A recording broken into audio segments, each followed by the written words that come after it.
Hi, and welcome to the Differential Equations lectures here on Educator.com. My name is Will Murray, and I'm very glad that you're going to be joining me.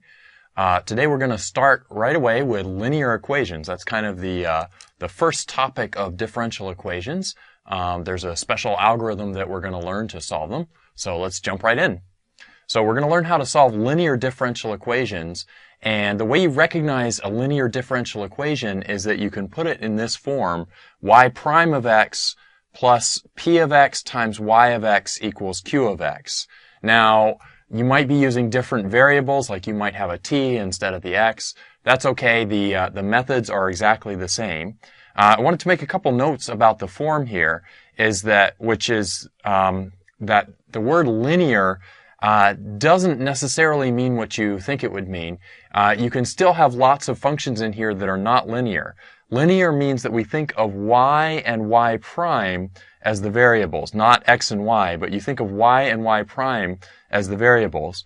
And you think of the p of x and the q of x, even though they're functions of x, you think of those as being the coefficients. So they might be something like cosine of x or e to the x or anything like that. But the point is, you think of those as being coefficients. And so if you look at this equation, the linear form is y prime plus p times y is equal to q. And so if you think of y and y prime as the variables, and if you think of p and q as being coefficients, then what you have there is a linear function in terms of y prime and y. And that's what we mean when we talk about a linear differential equation. Another note I wanted to make here is that if you have something in front of the y prime of x, if you have a coefficient right here, the solution method that we're going to learn on the next slide doesn't work until you get rid of that coefficient. So what you have to do is divide both sides by that coefficient to get rid of it and give yourself a nice clean slate, clean y prime of x with no extra coefficient. So we'll make sure to divide any coefficient here in front of the y prime before we start the algorithm that we're going to learn on the next slide. Divide away any coefficient here first. So that's a very common mistake that some of my own students make when I teach them differential equations. Is I'll give them an equation where I have a coefficient here, and they'll go through and they'll use the algorithm that we're about to learn, but it won't work because they forget to divide that coefficient away. So let's start to learn that algorithm. So how you solve linear equations is you calculate something called the integrating factor, which means you look at the coefficient of the y of x, which is the p. So you look at the p of x and you integrate it. So you take its integral and then you raise e to that power. So it's e to the integral of p of x. And then so we call that the integrating factor I of x. And we multiply that by both sides. So a lot of times this makes the equation get a lot more complicated. So let me show you why we would want to do that. So what we have here, on the left-hand side, we'll have I of x times y prime. And then here we have y times a very large mess. But what this mess turns out to be is the derivative of I of x. Because remember that when you take the derivative of e to something, the derivative of e to the u, so d by du of e to the u, is just e to the u times the derivative of u. Let me just write d of e to the u is e to the u du. And so what we have here is, that's the e to the u right there, e to the u, and then this is the derivative of that, because that's the derivative of u, because the derivative of the integral of p of x is equal to the original p of x. That sounds a little complicated. I think it'll make a lot more sense after we jump into some examples. So don't worry about it too much right now. The important thing is to notice that we have I of x times y prime and I prime of x times y. And so that is exactly, if I write it this way, I prime plus I prime y, that's exactly what we would have gotten if we had taken the derivative of I times y using the product rule. So we're really exploiting the product rule from Calculus 1 to solve this kind of differential equation. And so what that means is you can integrate both sides. When you integrate both sides, you're going to get IY on the left and whatever you get on the right. And then the point is we're going to take it from there and we're going to solve for Y. I think this will make more sense after we do some examples. So if it's still a little fuzzy right now, don't worry. We'll work through some examples together and you'll definitely get the hang of it. As I said on the previous slide, after you integrate both sides, you're going to get I of x times y of x times y on the left. Remember I said you get IY on the left. And you'll get whatever you get by doing this integration on the right. And you can then solve for y of x by dividing both sides by this I of x. So that's the plan for these differential equations. After we do some examples, I think it'll be a lot more clear. So there's a couple notes that I wanted to make before we jump into some examples. One very common mistake, let me just remind you of the original form we're solving here. Y prime plus P of x y is equal to Q of x. So that's the form that we're solving. Now, if P of x is negative, meaning if you have a negative sign right there, you want to make sure to include that when you're finding I of x. That's a very common mistake that my students often make when I'm teaching differential equations. Remember that the integrating factor I of x is e to the integral of P of x dx. Well, if there's a negative sign here, then that's part of the P of x and you have to include it in here. But a lot of people just don't notice that negative sign. They forget to include it. And trust me, that'll really ruin all the calculations after that. So make sure you include the negative sign. Another related mistake that is very common is resolving this e to the integral. A lot of times when you take the integral, you get the natural log of something. And so my students sometimes see e to the negative natural log of something. I wrote cucumber here. E to the negative natural log of cucumber. And my students will say, oh, I know that e and natural log cancel each other out, so e to the negative natural log of cucumber is just negative cucumber. That's wrong, and let me show you why it's wrong. If you have e to the negative natural log of cucumber, then that's really the same. Remember the rules of natural logs as e to the natural log of cucumber to the negative 1 power. Remember, the rules of natural logs say you take numbers on the outside and they turn into exponents. So that's e to the natural log of cucumber to the negative 1, which is 1 over cucumber, which is just 1 over cucumber. So that's a very common mistake that I see students make all the time. They want to cancel e and natural log, but they do it so quickly that they don't notice that that negative sign is in there, and they just try to pull that negative sign outside. It doesn't work. This is how it works out as 1 over cucumber. You got to be really careful about stuff like that. Another note that I wanted to make is when you're doing this integral to find the integrating factor, e to the integral of P of x, you can leave off the constant there. It doesn't really matter if you add an arbitrary constant or not, so might as well just leave it off. So you don't have to worry about the constant there.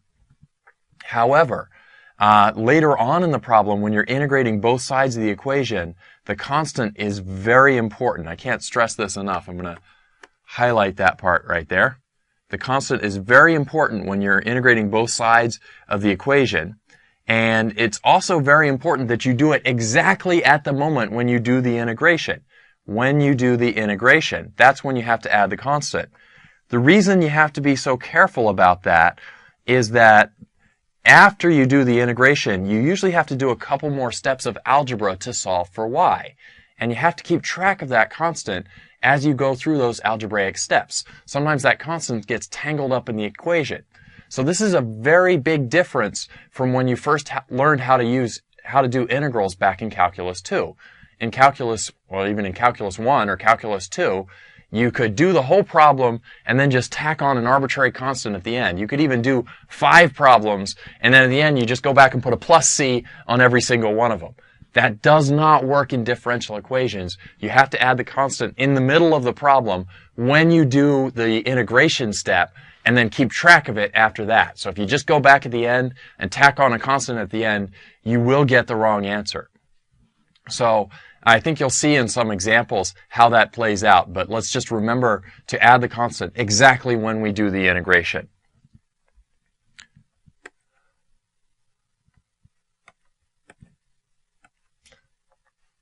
So let's jump in with an example now. We're going to find the general solution to the following differential equation. Y prime plus xy is equal to x cubed.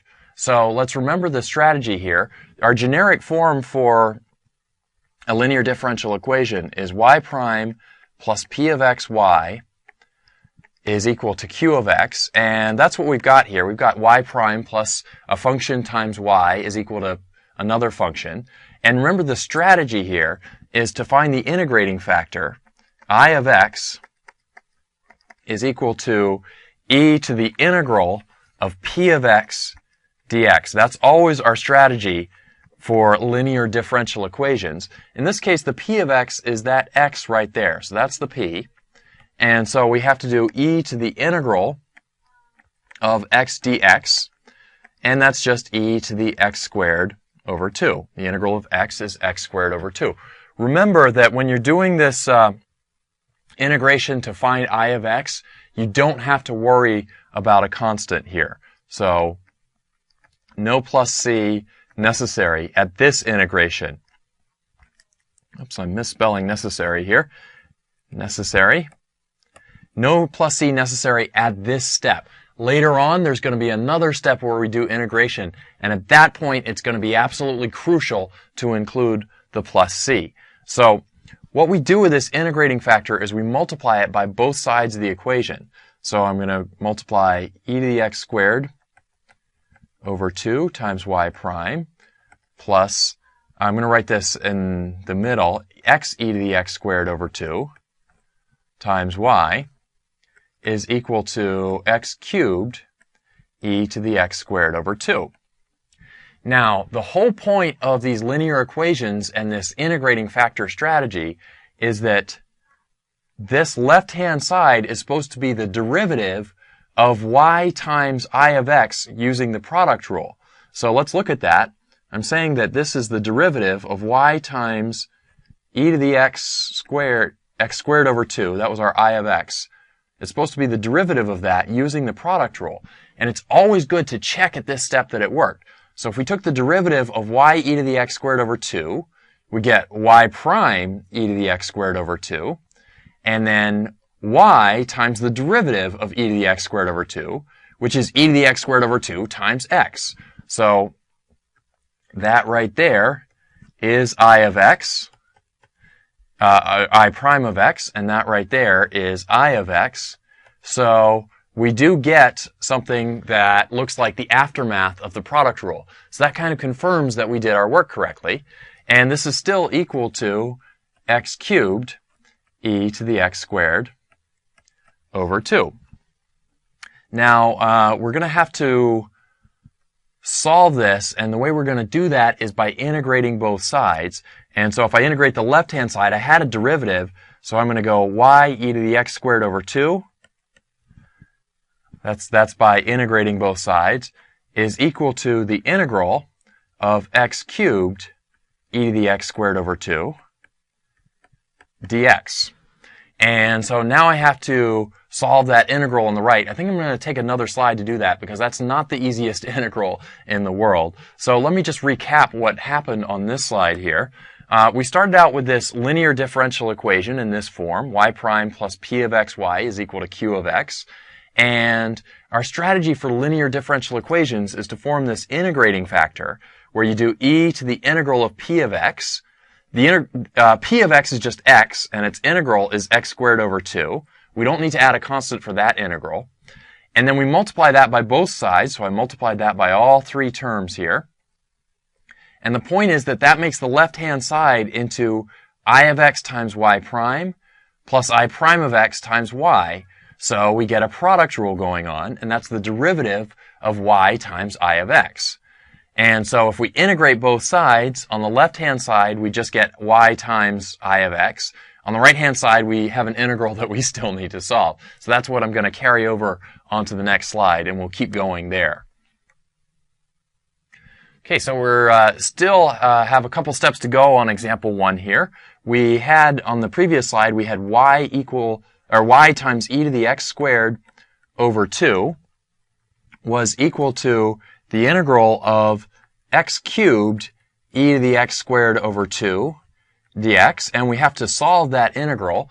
And what I'm going to do is make a little substitution here. I'm going to do u is equal to x squared over 2, and then my du would be equal to 2x over 2, so just x dx.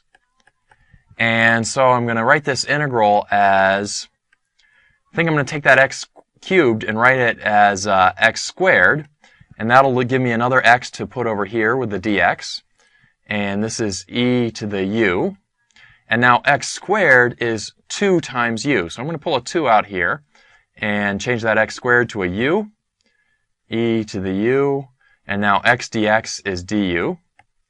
And I still need to do integration by parts to solve u e to the u. So let me set up integration by parts to solve u e to the u. I have a little shorthand technique for integration by parts. It's called tabular integration. I taught this on some earlier educator videos for the Calculus 2 or the Calculus BC series. So if you go back and look at those Calculus BC lectures here on Educator.com, you'll see a section for integration by parts, and that's where I taught this section on this trick for tabular integration, to do integration by parts quickly. What I'm going to do is take derivatives of u. So the derivative of u is 1, and the derivative of 1 is 0. And then I'm going to take integrals of e to the u, so that's just e to the u, and then e to the u again. And then I write little diagonal lines here and put alternating signs, positive, negative, down the diagonal lines. And then I just multiply down the diagonal lines. I still have a 2 on the outside. And I have u e to the u minus e to the u. And that's still equal to y e to the x squared over 2. Now, I want to really emphasize something right here. This is the step where I did the integration. So this is where I have to put a plus c. That's really crucial here. I put a plus c right now. Let me really emphasize that. Must add c. You can't just add c at the end. So we must add plus c when we do the integration, and not earlier and not later. When we do the integration.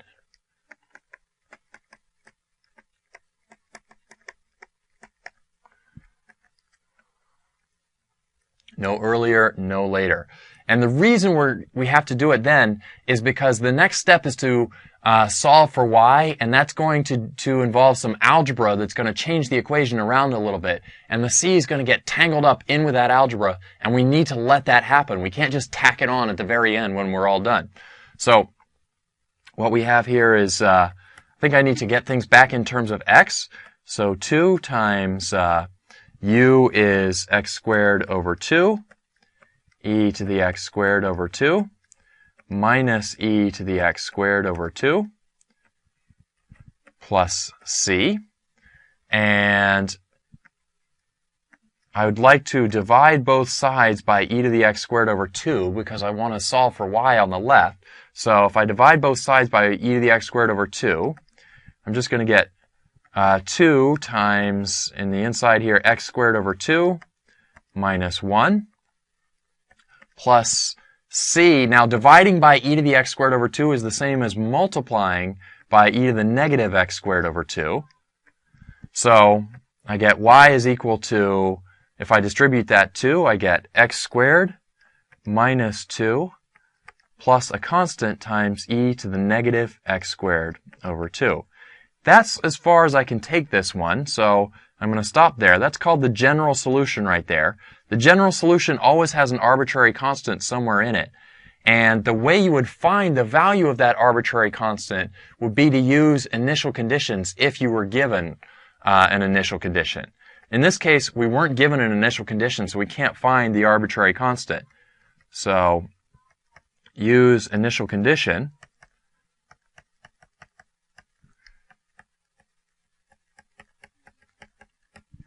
If given. In this case, we weren't given one. To find the value of C, to find the exact value of C. And if you don't have an initial condition, then you just leave it in terms of a general solution like I did here. So what we really found here is the general solution. General solution. So that's as far as we can take it on this one. The next example will have an initial condition, and you'll see how we'll plug that in at the end to find the value of C.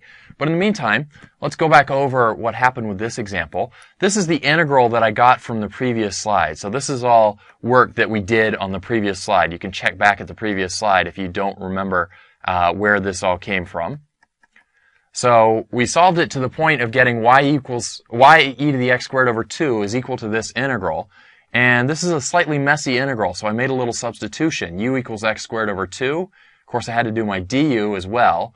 And then because I had an x cubed here, I factored that into x squared and an x. And the point of that was I wanted to segregate out an x to be my du here. So that x dx became the du. That x squared is 2 times u, so that gave me a 2 and a u here. And we have e to the u. And now just to do e to the u, I have to do a little integration by parts problem. And I have this tabular integration method that I covered back in my lectures in the Calculus BC section here on Educator.com. So you do derivatives of u, so these are derivatives. And then integrals of e to the u, we do integrals. You cross multiply them along with these little alternating signs, plus, minus, plus. And so we get u e to the u minus e to the u. Substitute back in u as x squared over 2. And then we're trying to solve for y. So that means I have to divide both sides by e to the x squared over 2. So that's what I did here. I canceled off my e to the x squared over 2 here and here. Now with the c, I have to multiply by e to the negative x squared over 2. That's the same as dividing by e to the x squared over 2. And then I just distributed this 2, canceled off the 1/2, and we got x squared minus 2 plus c e to the negative x squared over 2. At this point, if you had an initial condition, you would use it now to figure out the value of that arbitrary constant. If you don't have an initial condition, which is what happened with this problem, you just stop and you say, that's your general solution.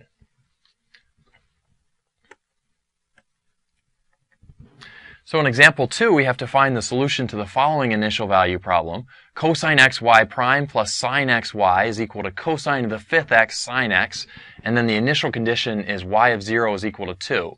Now let me remind you the format for a linear differential equation. It has to be in this form, y prime plus p of xy is equal to q of x. It's got to be in that form. In particular, it's not allowed to have any coefficient in front of the y prime.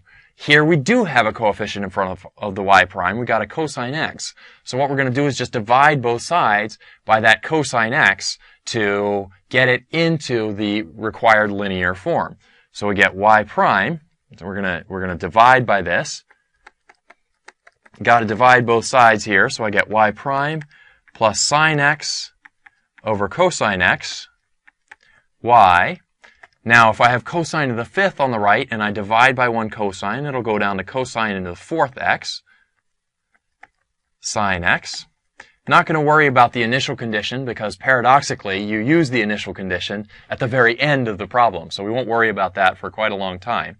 Now, let's remember our general strategy for linear differential equations, which is that you use this integrating factor, I of x, is equal to e to the integral of p of x dx. So in this case, my p of x is the coefficient of y, so that's p of x right there. By the way, you could rewrite this as tangent of x if you wanted. I don't think that's going to be useful for what's coming up, so I don't think there's any particular benefit to writing it as tangent of x, but it wouldn't be wrong. So that's the p of x. p of x right there. And so what we get here is the integrating factor, I of x, is equal to e to the integral of p of x. So e to the integral of sine x over cosine x dx. And so in order to integrate that, I think I want to do a little substitution. Of course, you could remember what the integral of tangent x is, so certainly that would be great if you did remember it. But I'm not going to assume that you remember it because we're going to solve that just with a little substitution. We're going to use u is equal to cosine x, and then du would be negative sine x dx. So this is e to the integral of, well, there's a negative sign there, so I have to put negative du. So du is sine x dx with a negative. Cosine x is u. So e to the negative integral of du over u, and that's e to the negative natural log of u, which is e to the negative natural log of u is cosine x. Now, a couple points to mention here. First is that you don't have to add the arbitrary constant when you're finding the integrating factor. So you can omit the plus c at this point. It's okay. Later on, it'll be very important to add on that arbitrary constant when we do another step of integration later. But here you don't have to worry about it. Next thing to be very careful about is, let me write this in red to show that it's wrong. A lot of my students would look at this and say this is equal to, e to the negative natural log of cosine x. The e and the natural log cancel, so this is just negative cosine x. That's wrong. So I want to make it clear that you don't want to do that. Instead, what you want to do is you write that as e to the natural log of cosine x to the negative 1. Remember, that negative becomes an exponent, so that's just cosine x to the negative 1, which is 1 over cosine x. And that's the actual integrating factor. So that's also the same as secant x. That's the integrating factor, not negative cosine x. That would have really steered you wrong. So let me go back to the original equation here. We have y prime plus, I think I am going to write it as tangent x. Tan xy is equal to cosine to the 4th x sine x. And remember, the point of the integrating factor is you're going to multiply both sides by that integrating factor.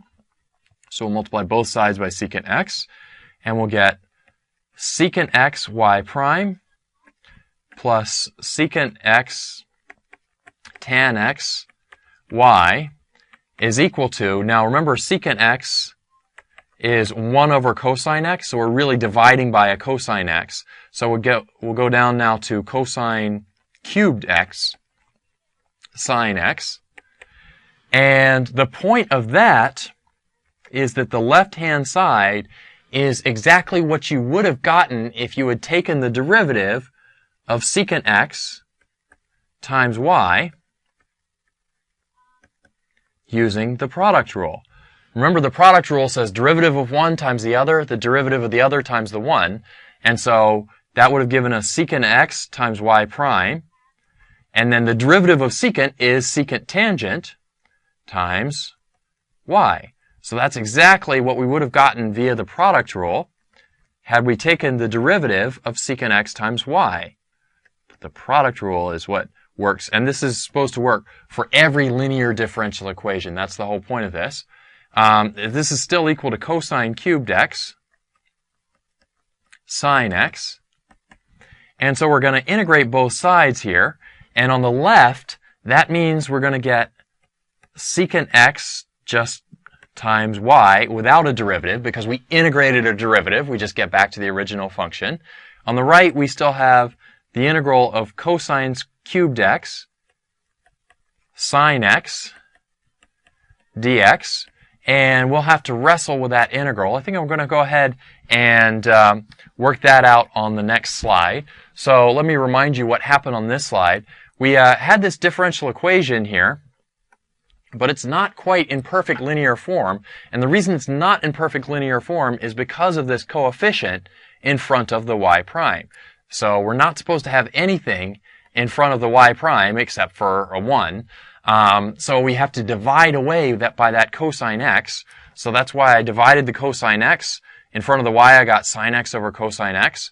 And cosine fifth went down to cosine to the fourth because I divided by cosine. So we got this new form of the differential equation. That is in linear form. And so we can use our generic linear strategy, which is to use this integrating factor, which means you look at the p of x, there's my p of x there, and you try to integrate it, and you raise e to that power. Now to integrate sine x over cosine x, I use a little u substitution. U equals cosine, du equals negative sine. So we got negative du over u, which gave me negative natural log of u. I didn't have to add a plus c here. That's going to come later on. The negative natural log of u substitutes back to negative natural log of cosine of x. And it's very tempting at this point, and it's something that students often do, is to try to cancel the e and the natural log. But it doesn't work because of that negative in between them. You got to turn that negative into an exponent first, then you can cancel off the e and the natural log, and you get 1 over cosine x, or secant x, as your integrating factor. So the point of that was you multiply both sides of the equation by that integrating factor. That's what I'm doing here.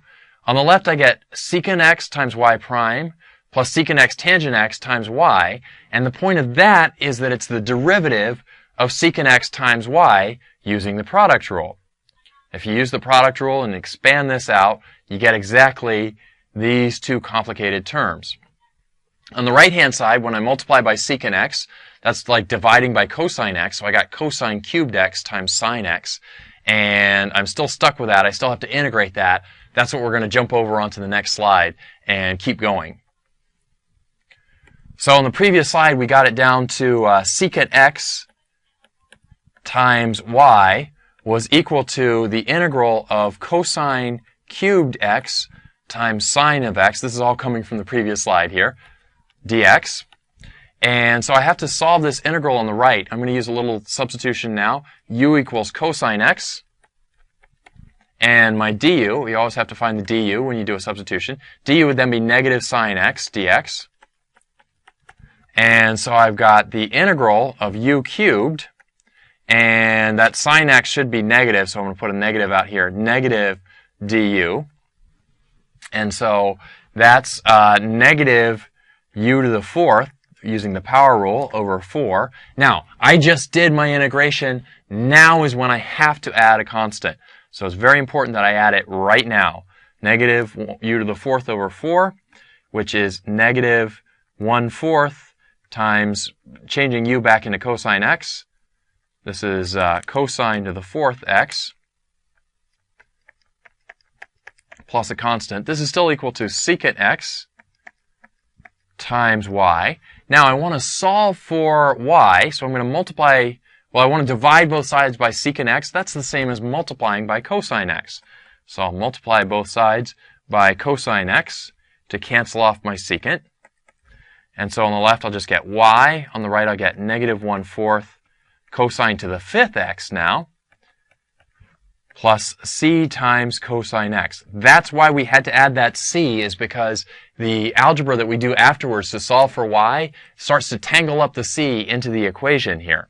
Now, if we didn't have an initial condition, we'd be done, because what we found right here was the general solution. But this time we have an initial condition. Y of 0 is equal to 2, so we're going to use that here. So y of 0 is equal to 2. I'm going to plug in 2 for y, and 0 for x, minus 1/4 cosine to the fifth of 0 plus c times cosine of 0.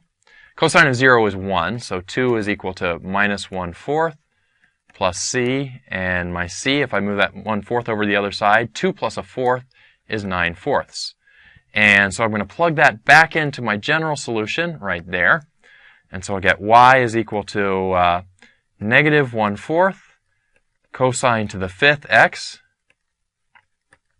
plus 9/4, not by itself, but 9/4 cosine x. And that is my complete solution to the original initial value problem. Solves the differential equation, and it matches the initial condition. So let me remind you of the steps here. it was on the previous slide where we got this down to the point of having secant x times y is equal to the integral of cosine cubed x sine x. And then we used, to solve that integral, we use a little u substitution. U equals cosine x, du equals negative sine x. Because of that negative, that's where that negative comes from. And so then we get an easy integral of u cubed. So that gives me u to the fourth plus a constant. And on the left-hand side, I have this secant x times y. To solve for y, I'm going to divide by secant x. That's the same as multiplying by cosine x. So I multiply both sides by cosine x, so that's why this fourth became a fifth here, and the c got multiplied by cosine x. And now I use my initial condition here, plug in 0 for x and 2 for y. So 2 is negative 1/4 cosine to the fifth of 0 plus c cosine of 0. Cosine of 0 is 1. And so 2 is equal to negative 1/4 plus a constant. Move the 1/4 over to the other side. I get c is equal to 9/4. And then I take that and I plug it back in to my general solution right here. And so that's where I get y is equal to negative 1/4 cosine to the fifth x plus 9/4 cosine x. In example 3, we're given a linear differential equation, and we're just asked to find the integrating factor. So we don't have to solve this one all the way through. So what we have to do here is just find the integrating factor. Remember, the general form for linear differential equations, though, is y prime plus p of x y is equal to q of x. In particular, you're not allowed to have anything in front of the y prime, any coefficient here. We do have a coefficient right here, x plus 1. So what I'm going to do is divide that away. I'm going to go y prime minus 1 over x plus 1, y, is equal to 1 over x plus 1 times sine x. 1 over x plus 1 times sine x. Now, the way you find the integrating factor, you do e to the integral of p of x dx. And the p of x here is whatever's in front of the y. And the key thing here is that you not forget the negative sign. The negative is part of it. So that's all p of x right there. P of x. And so this is e to the integral of negative 1 over x plus 1 dx. Now, that's e to the negative. Now, the integral of 1 over x plus 1 is just natural log of x plus 1. And remember, you don't have to worry about a constant when you're finding the integrating factor. Now, you can't cancel the e and the natural log because there's a negative sign in between them. So you got to write e to the natural log of x plus 1 to the negative 1. Now you can cancel the e and the natural log. So you get x plus 1 to the negative 1. And so that's just the same as 1 over x plus 1. And that's all we were asked to do for this example, is to find that integrating factor, and we found it, so we're done. So let me go over those steps one more time. The key thing here is I remembered the generic form for a linear differential equation. It's got to be y prime plus p of x y is equal to q of x. And that only works if the coefficient of y prime is 1. So here the coefficient of y prime was x plus 1. So I just divided away. I just divided both sides by that. And so that's how I got it into this form. Y prime minus 1 over x plus 1y is equal to 1 over x plus 1 times sine x. And now whatever's in front of the y is your p of x, but you got to include that negative sign. So I plug that into my generic integrating factor formula, including the negative sign, and that's an easy integral. The integral of 1 over x plus 1 is just natural log of x plus 1, but there's still that negative sign, so I can't cancel the e and the natural log yet. So instead I make that negative 1 into an exponent, and now I can cancel the e and the natural log, and so I end up with just 1 over x plus 1. In example 4, we're given the linear differential equation sine x y prime minus cosine x y is equal to x squared, and we want to find the integrating factor I of x. So again, let's remember our generic form for a linear differential equation. Y prime plus p of x y is equal to q of x. In particular, you can't have any coefficient in front of the y prime. So we've got this sine x here, so I've got to get rid of it by dividing it away. So I'll divide that and get y prime minus cosine x over sine x. Y is equal to x squared over sine x. And now I can use my form for the integrating factor, which is I of x is equal to e to the integral of p of x dx. And that p of x means whatever is in front of the y, but it includes the negative sign. So go ahead and put that in there. E to the negative cosine x over sine x dx. And to solve that integral, of course I could think of that as cotangent of x, but I don't think that's particularly useful here. So what I'm going to do is a little substitution. I'm going to use u equals sine x. U equals sine x. And so du is negative cosine x dx. And so I've got e to, du is just positive cosine x because the derivative of sine is positive cosine. I was kind of looking ahead at my negative sign there, but the derivative of sine is just positive cosine.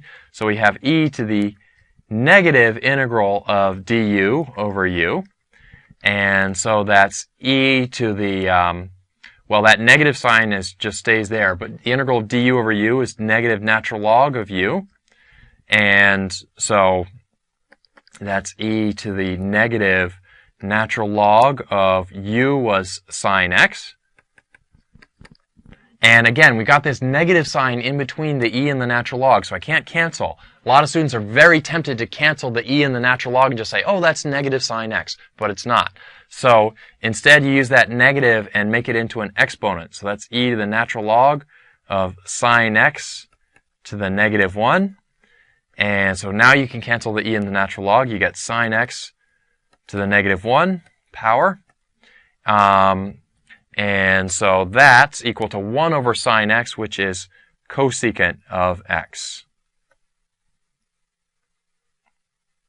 By the way, sine x to the negative 1 is not the same as arc sine or inverse sine x. This really means, that's really an exponent, so it really means 1 over sine x. Be very careful here that this is not the same as sine negative 1 of x or arc sine x. Doesn't mean the same thing as either one of those. That's another frequent mistake that students make. So we're done here because we were just asked to find I of x and we found it. So let me recap the steps there. We wanted to get the equation into linear form. Y prime plus p of x y is equal to q of x. So in order to do that, I had to divide away this sine of x. So I divided away, I get y prime minus cosine over sine y is equal to x squared over sine x. And then the integrating factor, you do e to the integral of p of x dx, where the p of x is whatever's found in front of the y, and you got to include that negative sign there. So that's all p of x. To do that integral, I did a little substitution. U equals sine x, du equals cosine x dx. So we get negative du over u, which is negative natural log of u.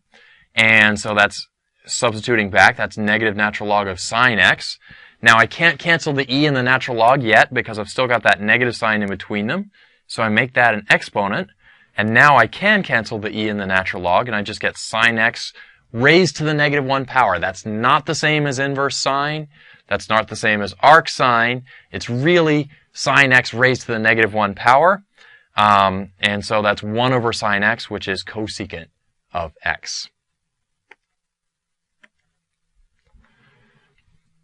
So in example 5, we've got to solve the following initial value problem. T plus 1y prime minus 3y is equal to t, and y of 1 is equal to 2. So let's go ahead and get that into linear form because it's not quite in linear form yet. Remember, linear form is y prime plus, I'll use t instead of x now, p of t, y is equal to q of t. So I've got to divide away that t plus 1 to get it in that form. So I'm going to go y prime minus 3 over t plus 1, y is equal to t over t plus 1. Not going to worry about that initial condition for quite a long time yet, so don't even worry about that. My integrating factor, that's my strategy for all linear differential equations, is e to the integral of p of x, or p of t in this case, dt, which is e to the integral of negative 3 over t plus 1 dt. Remember, I got to include the negative sign when I'm finding the integrating factor.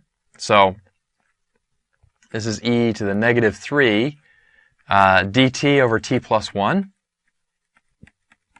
If I use a little substitution, u is equal to t plus 1, dt, du is equal to dt.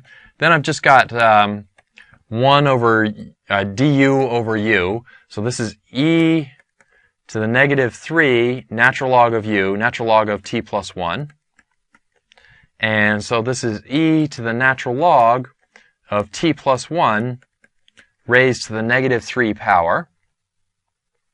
And so that's, now I can cancel my e and my natural log. So that's t plus 1 to the negative 3. So t plus 1 to the negative 3, which is just 1 over t plus 1 cubed. Now the point of that integrating factor is that you got to multiply it by both sides of the differential equation. So if I multiply that by both sides of this form of the differential equation, I get 1 over t plus 1 cubed times y prime minus 3 over t plus 1 to the 4th times y is equal to t over, it looks like I'm going to get t plus 1 to the 4th. T plus 1 to the 4th.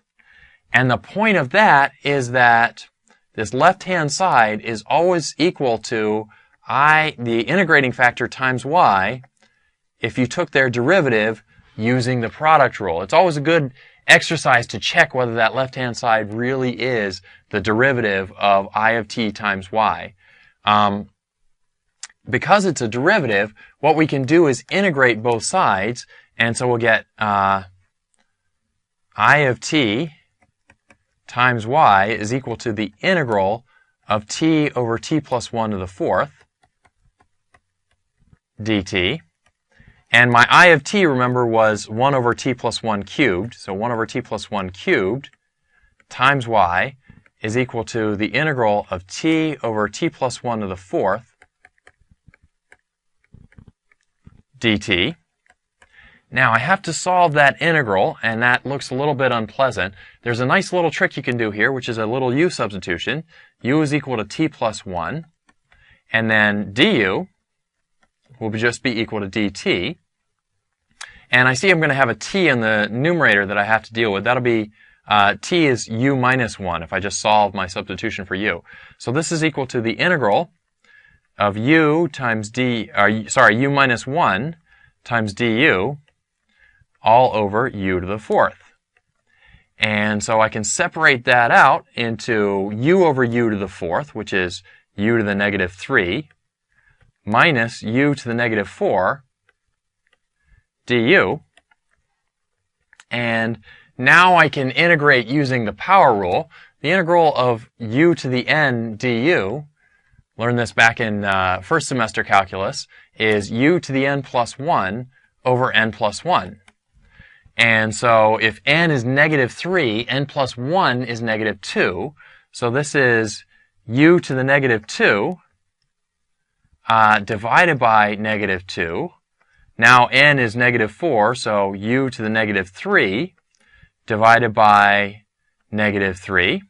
Now, I just did the integration. Now is the step when I have to add the arbitrary constant. Not sooner, not later. It's got to be right now. So plus c here. And so if I turn that back into t plus 1, I'm going to pull this negative 2 out and make it negative 1/2 t plus 1 to the negative 2 plus 1/3 t plus 1 to the negative 3 plus c. And this was all equal to 1 over t plus 1 cubed times y. And now I want to solve for y, so I'm going to multiply both sides by t plus 1 cubed. T plus 1 cubed on both sides here. And so on the left I'll get y is equal to, on the right, negative 1/2. Negative 2 plus 3 is just 1, so t plus 1. Plus 1/3. T plus 1 to the negative 3 times t plus 1 cubed is just 1. Plus c times t plus 1 cubed. So I'm going to keep going with this on the next slide so we can solve for the constant. But let me remind you what we did on this slide. I had to get it into this generic linear equation form, which means I had to get rid of this coefficient of t plus 1. So I divided both sides by t plus 1. And so this was my new form of the differential equation. And then I looked at whatever was in front of the y, and I called that p of t. I've got to integrate that, so I've got to integrate negative 3 over t plus 1. So that's easy with a little u substitution, u equals t plus 1. So I get negative 3 natural log of u, natural log of t plus 1. And before I can cancel my e and my natural log, I have to take that negative 3 and turn it into an exponent. Then I can cancel the e and the natural log, and I get t plus 1 to the negative 3, or 1 over t plus 1 cubed. I multiply that by both sides. So I took that 1 over t plus 1 cubed, and I multiplied that by both sides here, 1 over t plus 1 cubed. And that's how I got this line here, 1 over t plus 1 cubed y prime, 3 over t plus 1 to the 4th y, and t over t plus 1 to the 4th. The point of that integrating factor, this is always true for all linear differential equations, is that the left-hand side turns into the derivative of a product. It's the derivative of the integrating factor times y. The right-hand side, you never know what it's going to turn into. But when we integrate to undo that derivative, we get the integral of the right-hand side, t over t plus 1 to the 4th. So the I of t is 1 over t plus 1 cubed. And on the right-hand side, I've got to integrate t over t plus 1 to the 4th. My clever idea there is to use u equals t plus 1 and du equals dt. Plug that in for u here. Plug u minus 1 in for t. And so that now separates out into two nice powers of u. Well, fairly nice powers of u. They are negative. And so I just remembered the power rule from Calculus 1 here. And so I plug that in with n equals negative 3. N equals negative 3, and n equals negative 2 on the right. And that was the step where I did my integration, so I have to add a plus c right at that step. And then I changed my u's back to t plus 1s, and I just brought this down 1 over t plus 1 cubed times y. In order to solve that, I multiplied both sides by t plus 1 cubed, and so that's how on the right I got negative 1/2 t plus 1 to the positive 1, and 1/3 t plus 1 to the 0, and c times t plus 1 cubed. So we're not done with this yet because we have not yet incorporated the initial condition. What I'm going to do is take this equation over onto the next slide, and we're going to use it to solve the initial condition, and then we're going to be done. So let me remind you of the equation that we had on the previous slide. So our solution so far is y is equal to negative 1/2 times t plus 1. This is all from the previous slide. Plus 1/3 plus c times t plus 1 cubed. And now I'm going to use my initial condition, y of 1 is equal to 2. So I plug in 2 for y and 1 for t. So 2 is equal to negative 1/2 times, well, if t is equal to 1, then I'll get a 2 there, plus 1/3, plus c times 2 cubed. And so 2 is equal to negative 1 plus 1/3 plus, looks like it's going to be 8c there. And so if I move that negative 1 over, I got 3 plus 3 is equal to 1/3 plus 8c, 1/3 plus 8c. And if I move that 1/3 over, 3 is 9/3. So 3 minus 1/3 is 8/3. is equal to 8c, and I see that I'm going to get c is equal to 1/3. And so I take that c equals 1/3 and I plug it back into my general solution. And so I get y is equal to -1/2 times t plus 1 plus 1/3 plus 1/3 times t plus 1 cubed. And I could do some algebra here. I could maybe expand out t plus 1 cubed, maybe expand out -1/2 t plus 1. I don't think it's going to get dramatically better, so I'm just going to leave it in that form. I have figured out what my arbitrary constant is, so I have solved this as far as it's really useful to go. So let me remind you of the steps here. This came from the previous slide. This was our solution from the previous slide. But it wasn't a complete solution yet because we had not incorporated the initial condition. And we used the initial condition to find the value of the arbitrary constant c. So I'm plugging in, from here I get y equals 2, and from here I get t equals 1. So I plugged in y equals 2 there, and t equals 1 in here and here. So that's why my t plus 1's turned into 2's. And that simplified to -1, 1/3. This turned 2 cubed is 8. And then I just did a little algebra to simplify it down and figure out that c was 1/3. And then I take that and plug it back into the general solution. So that's where I got this 1/3, not this 1/3. But that's where I got this 1/3 in the general solution. It's the value of the arbitrary constant. And so my whole thing turns into just the general solution with the arbitrary constant given the value of 1/3.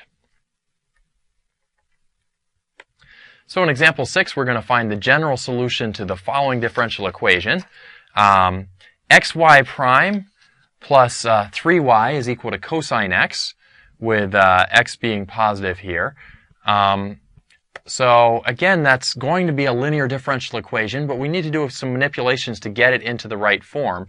Remember, the form for a linear differential equation is y prime plus p of x y is equal to q of x.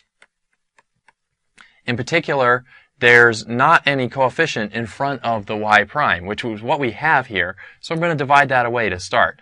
So y prime plus 3 over x y is equal to cosine x over x. Now that's why we were given the condition x is positive. It allows me to divide by x. I don't have to worry about dividing by 0 there. That's really all we use that condition for. So now I'm going to use my integrating factor strategy for differential equations, for linear equations. My I of x is equal to e to the integral of p of x dx. And so my p of x is whatever is in front of the y. That's the p of x right there. So in this case, the p of x is positive 3 over x. So I get e to the integral of 3 over x dx. And so this is e to the, well, the integral of 3 over x is just 3 natural log of x. Remember, I don't need to add plus c when I'm just finding the integrating factor. So I can't, a lot of people would like to say, oh, that's 3x because it's e to the 3 log x. Not true. You can't cancel e and natural log until you get rid of that 3 in between them.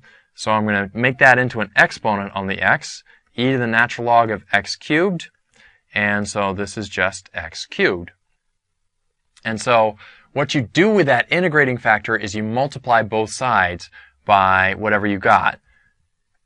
So I'm going to multiply both sides by x cubed, and I'm going to get x cubed y prime plus 3 over x times x cubed is 3x squared y is equal to x squared times cosine x.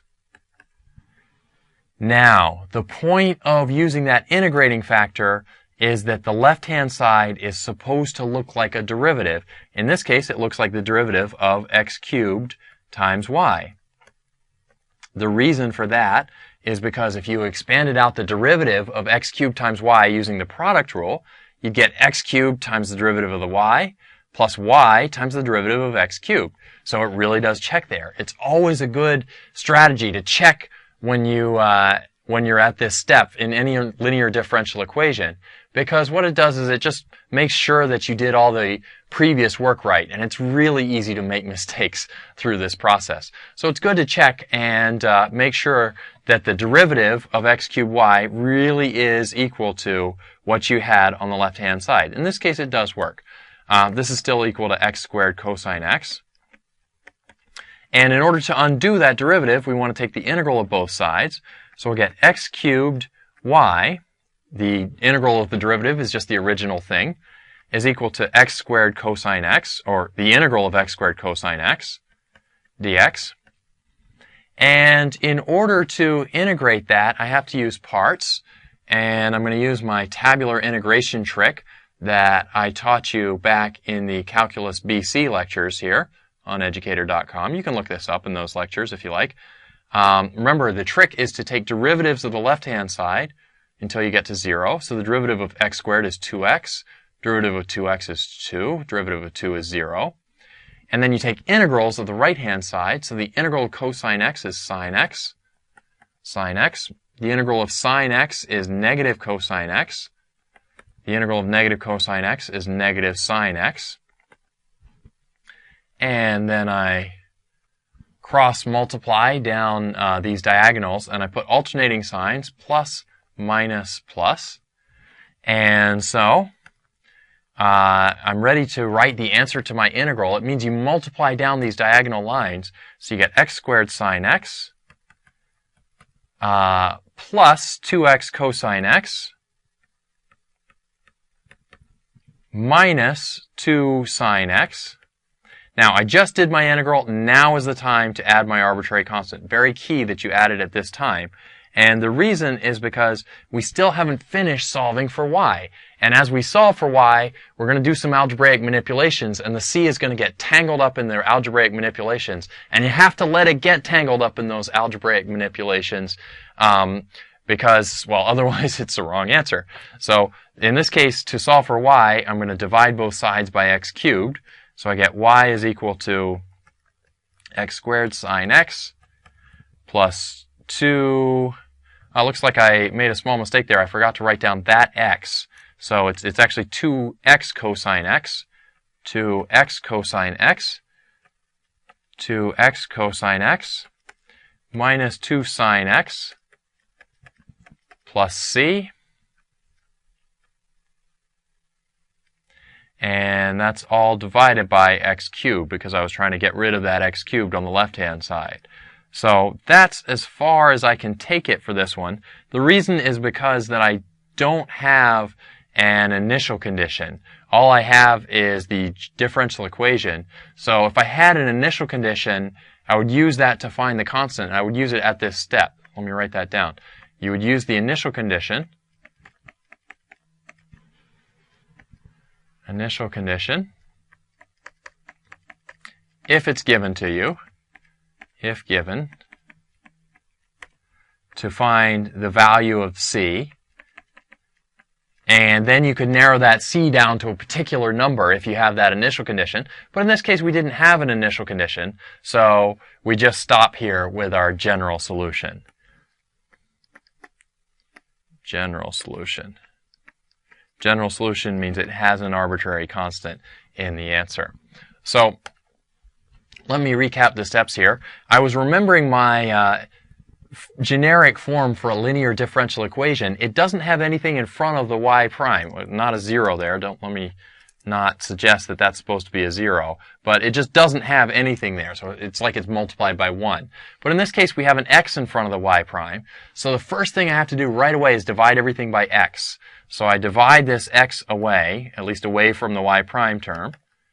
That means it shows up in the denominator over here, 3 over x and cosine x over x.